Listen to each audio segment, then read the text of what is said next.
If you're not training, what are you doing? Run and guns are a great way to test your gear and your abilities. All events are unique, and you're going to be tested with your rifle and pistol from point blank to hundreds of yards. You're going to carry all of your equipment, ammo, water, medical supplies, and see how they do against the terrain, or the water, or whatever else the course has for you. These events are rapidly increasing in popularity, and today I get to show you a new one near Stillwater, Oklahoma. Like other shooting sports, you are graded on your ability to rapidly engage all the targets. You don't get penalties for misses, you only get credit for how fast you're able to engage all of the targets. You are also graded on your fitness, so this course was about 4.5 miles long, as well as had an obstacle course where you got credit for accomplishing all the different obstacles. The way this is scored is 50% of your points come from your ability to shoot fast. Another 50% comes from your fitness, which is divided into two parts. Part of it was being able to accomplish all of the obstacles along the way, and the other half was your speed to go through the entire course, which was about 4.5 miles. All right, understand the course fire? Yes, sir. Shooter ready? Ready. Stand by. Before you start, you never know what you're going to shoot or the order you're going to shoot, so when you get to a stage, you are rapidly introduced to the course of fire, and then shoot it. There is no walking through, there is no stage planning, you just simply dive right in. And I always have a rough time on the very first one. I got to knock off some rust, and on this one was no different. I did not reload when I knew that I should have, and I also just had a hard time getting my shots off rapidly. I don't know what it was. I don't know why I always struggle with this, but I do. Usually I get all my bugs knocked out before the second stage fire. Excellent. Unload, show clear. I see clear. Okay, nice job. For these competitions, I've chosen the Glock 34. I moved up from the Glock 19. And I'm not going to be looking back for competitions. It shoots so much flatter. And in addition, I got it ported by Koran Customs. They did an excellent job. I'll put a link down below. I have a lone wolf frame because I don't like the Glock grip angle, but I still like Glocks. And then I've been tinkering with the triggers, and I'm going to let you know what I come up with. I still have some experimenting to do, but I've learned to not buy Timney triggers for a Glock. Stage 2 looks a lot like what you might see out of a 3-gun competition for the rifle part, and you are scored based off of the hit factor. Do this. All right, you can go ahead and load and make ready. All right, shooter ready? Ready. Stand by. Lee was supposed to come and help us take too.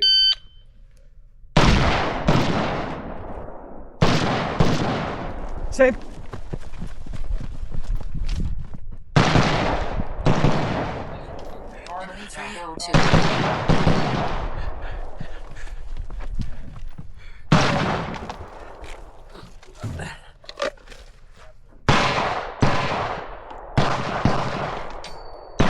Is that it?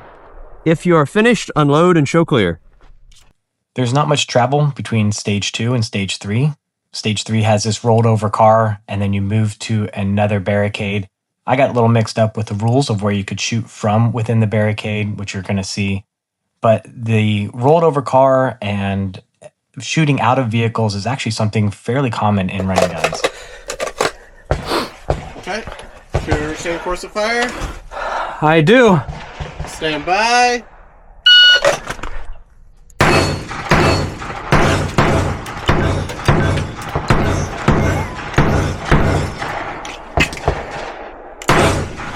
Holster, holster, holster.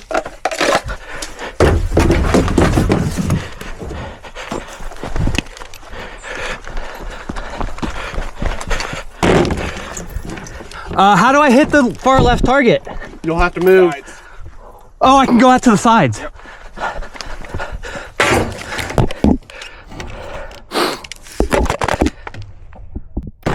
Hit, hit, hit, hit. Safe.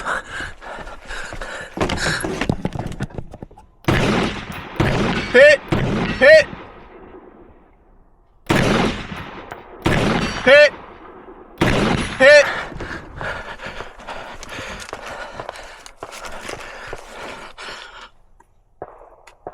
Hit!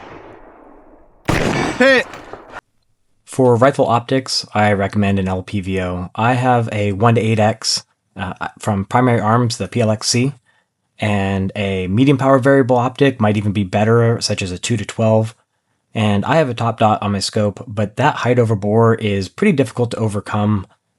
And as a lefty shooter, I don't have many good recommendations because an offset dot then puts the hot ejecting brass directly into your right bicep, and I have permanent evidence of that. I know a lot of people really like to run a red dot and then have a magnifier, and I think that's great, and I've done another video where I showed that it absolutely can be done. But side by side, the LPVO is just faster, especially when you start looking at stages like one that's coming up where you go out several hundreds of yards. As far as how do you carry all this ammo and water and medical equipment, I carry it in my backpack. I have a camel pack, and it offsets the weight of the gear that's all in front. So you have all the ammo, and if you don't put any weight into the back, it just drags you down forward. So having that water in the back balances it out. For the chest rig, I would not go too big. It is easy to go too big. As you can see, getting over these obstacles, if you have too much on your chest, you trying to crawl through things, climb over things, simply getting into prone positions, it's not very fun. So I would never go more than 2 layers deep. And what I mean by that is the rifle mags sitting behind the pistol mags. So you're 2 mags deep. I would never go further than that. And the width of it, I don't think is quite as important. I do 4 mags across, but I know a lot of people that do great with 3 mags across. For shoes, any sort of trail runner is going to do absolutely perfect. The trail's not even, it's almost never flat. You will be on some sort of road sooner or later, but there is too much where you can't just use a regular running shoe, though I wouldn't use a boot either. For pants, any sort of hiking pant is just perfect. I like to have pockets on the side so I can use that instead of a dump pouch. But as long as they're somewhat stretchy, flexible, you can run in them, that's good to go. For a shirt, I recommend a sun shirt, and that's regardless if it is 100 degrees outside or 20 degrees outside. If it's cold and you're wearing much more than that, you're going to start sweating and you're going to end up colder than what you really wanted to be. And if it's hot, you definitely need something to help cool you down. A lightweight sun shirt just solves all of these problems. Don't wear anything underneath it. And another tip is to at least bring gloves. Every time I try to do one of these events without gloves, I end up with a cut that takes several weeks to heal from and bleeding, and it's just not worth it. Put on a pair of gloves, practice shooting in gloves, and it will pay off for you from injuries in the long run. Something that really sets run and guns apart is that you're shooting new stages with no walkthrough. Some stages you don't see all or any of the targets before you start. You're tired from all the obstacles and the running, and when the buzzer goes, you're reacting real time to new problems. It's much more of a raw competition than USPSA or 3-gun or even tactical games. The next stage is all about positional shooting and specifically shooting from under barricades. I really enjoy having a break, but the dirt on this one was just light enough where I was getting a lot of dirt back into my eyes. And this is an example of where a suppressor would be much more ideal. I had to close my eyes for every shot and then reopen them to find the next target, which caused me to get lost once. The brake I'm using is the Hollywood brake, and I'm going to link that down below too. It's absolutely fantastic if you're not already face down in the dirt. Follow-up shots are super easy, and I do truly recommend a brake or suppressor for these events. I'm sorry. Hit. Hit. Safe. Yeah.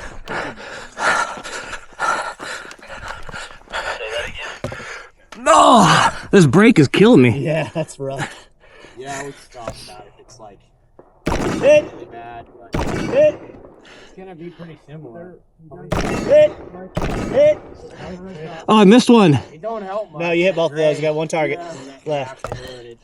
Yeah, that's what we wanted. Oh, there it is. Hit. Hit. Safe. Oh.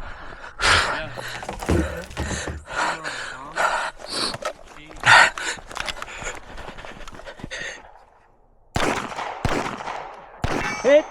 Hit. Hit. Hit. Hit. Hit. Good job. All right. Less than 100 yards away, we have some barricade shooting with pistol, and then we move over to long range for rifle, going out to about 500 yards. No one tells you how far away these targets are, and they're not always standard sizes, so being able to range estimate, as well as being able to make adjustments to your follow-up shot is critical. Sometimes that requires you to be able to see where the splash is, so the magnification really comes in handy. Again, while I recommend at least having something like a 1:6 or a 1:8 for minimum magnification. Shooter, are you ready? Yes, sir. Stand by.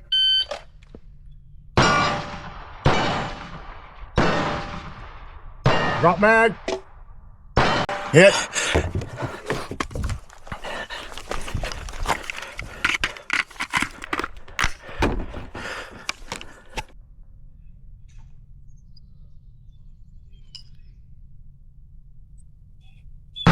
Hit. Hit. Hit. Hit. I'll drop the prone.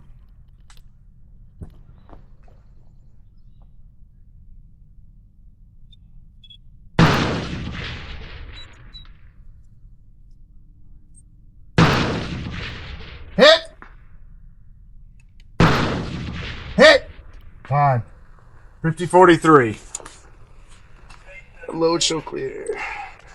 Shooting with consistent ammo really helps with the long range. Whatever brand you sight in with and the grain, stick with that, and don't mix it up during the event. Unless you're doing a very deliberate where you do 55 grain for only short events and 77 for the really long shots. But whatever you're shooting, don't just mix and match and get whatever you have. Make sure you pick one ammo, sight that in, and use that the whole time. I've been using AAC, and I just got the news that they're no longer going to be making rifle ammo, so I need suggestions on what should I be switching to. For reference, I've been using the 77 OTM, and for pistol, I've been shooting the 124 grain. Boom.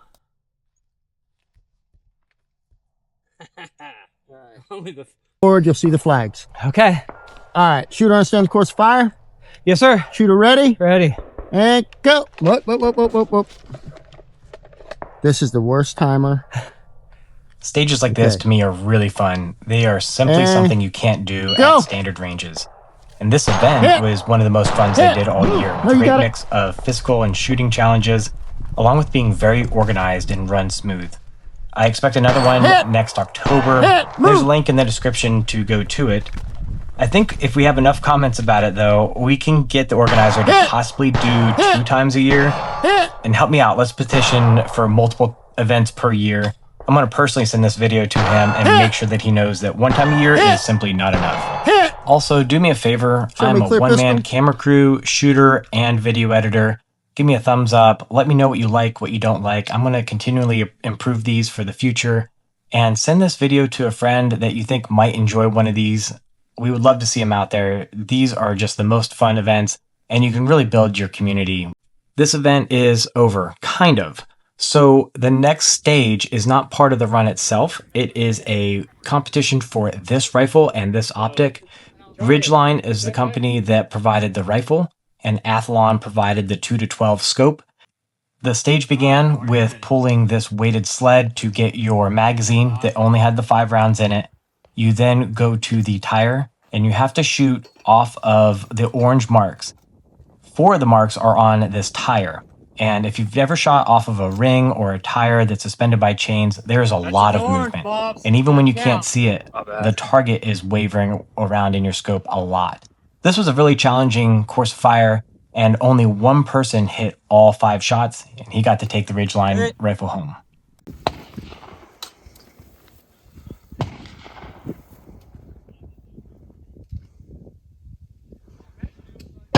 Hit.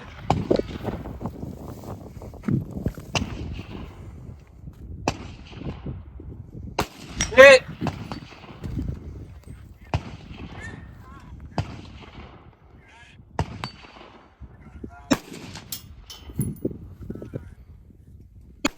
Hit.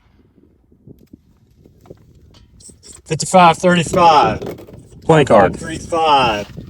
And you can, or actually, Even though there weren't enough rifles for everyone, I believe everyone ended up getting some sort of item off of the prize table. Absolutely awesome event, and cannot wait to be part of it next year.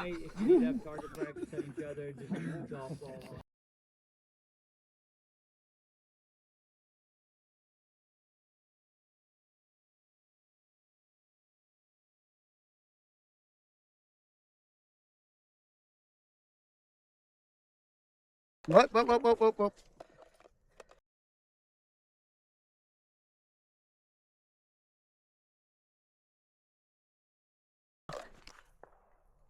Hit! Hit! No.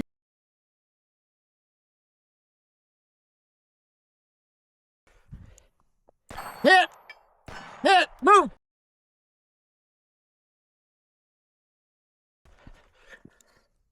Hit! Hit! Hit!